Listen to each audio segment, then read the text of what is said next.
waxaa jira ilaa 7 level oo lagu qiimeeyo heerku yahay programming-kaagu waxaa laga yaabaa in heerkaagu uusan ahayn meeshaad filayso kasoo bilow levelka aad ku riyoonayso inaad noqoto programmer ilaa levelka architect-ka oo aad codingka iyo programming-ku uu ku noqonayo sidii filimka The Matrix ma qiyaasi kartaa halkaad kaga jirto 7 level muuqaalkeena in wax badan ka ogaanaynaa 7 level soo dhawaada yaro programming-ku ma ahan barashada kaliya hal luqad waxa uu leeyahay levels aad marba mid gaarayso qof kasta oo developer ahayna waxa uu maraa ilaa 7 level oo kala duwan dadka qaar ma dhaafaan levelka koowaad ama kan labaad dadka qaarna waxay gaaraan levelka 7aad dhammaadka muuqaalkana waxaad ku ogaan doontaa levelka aad marayso si aad ugu gudbi karto levelka xiga level 0 ma iska dhaafaynaa maadaama uu yahay kaliya qof raba inuu noqdo programmer wax talaabahan aan u qaadin kaasi sidoo baran lahaa programming-ka waa level uu qofku iska xiiseynayo programming-ka levelka koowaad waa halku ka bilaabmay safarka programming-ku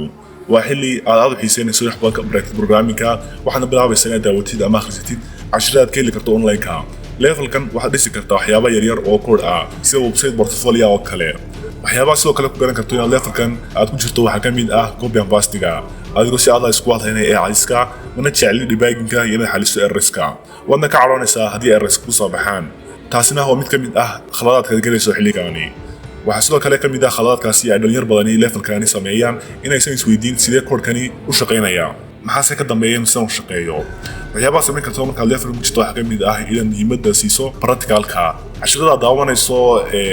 ku saabsan programming-ka ha u daawan sidii film oo kale waa inaad si dhow la socotaa samaysaana practical badan levelka labaad ee test kadib gudbaysaa waxaana xilligan la baratay basics-ka programming-ka ama luqadda baranayso waxaadna markaan xalin kartaa problems fudud laga yaabay inaad dhamaystirtay hal ama 2 course xilligan waxaad haysataa kalsooni weyn laakiin ogow weli wax badan ayaa ku harsan xilligan waxaad xalin kartaa errors-ka waadna fahmi kartaa codeska iyo sida u shaqeynayaan balse weli waxaad isku halaynaysaa copy and paste-ga iyo AI-ga waxaa soo gaadhay level 3 waa levelka inta ugu badan dhalinyaradu kaga hadhaan programming-ka levelkan waxaad soo gaaraysaa adigoo soo dhisay websites ama website kale kadibna waxaad doonaysaa inaad dhisto applications real ah oo macno leh okay waxaad bilaabaysaa barashada frameworks kadibna waxa kugu soo baxaya state management components object oriented programming iyo waxyaabaha hore u maqal waadna ku dadaalaysaa sida aad wada qaban lahayd waxaadna levelkani marar badan dhexda kaga tagaysaa casharadaadii oo dhammaystiran xilligan waxaad AI ku qori kartaa components dhammaystiran balse ma fahansanid output-ka soo baxaya jahwareerkaasina waa ka keenaya inaad joojiso programming-ka haddii levelkan ku jirto waxaa muhiim inaad maarayso waxyaabaha baranayso kalena qorshayso haddii levelkan ka gudubto waxaad ka soo gudubtay level ay inta ugu badan dadii programming-ka bilaaba ay ku joojiyaan marka waa tallaabo weyn levelka afaraadi waa meesha kaaga bilaabmayso developernimada saxda ah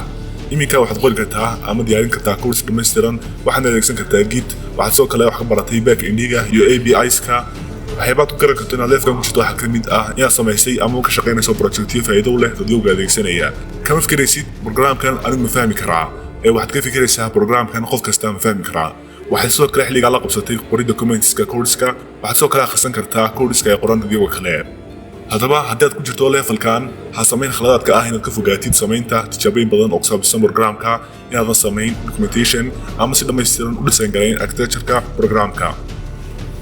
levelka shanaad ayaa markaasi soo gaadhay levelkan waxaad noqonaysaa professional laga yaabo inaad team ka mid noqotid inaad ka shaqaynayso systemyo ka waaweyn kuwii hore dhegaysanayso macaamiisha iyo waxay doonayaan aadna muhiimadda siinaysa inaad samayso codes leh quality fiican sidoo kalena secure ah ama amni ah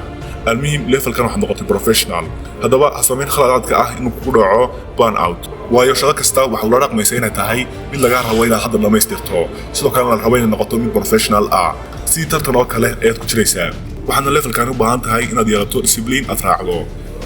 okay waxaad u soo gudubtay level 6 waana level aad si adag ku dhex milantay programming-ka laga yaabo inaad habeenkii xil dambe ku gaadho xalinta challenges sida lead code oo kale ama challenges ka yimaada programyada aad waday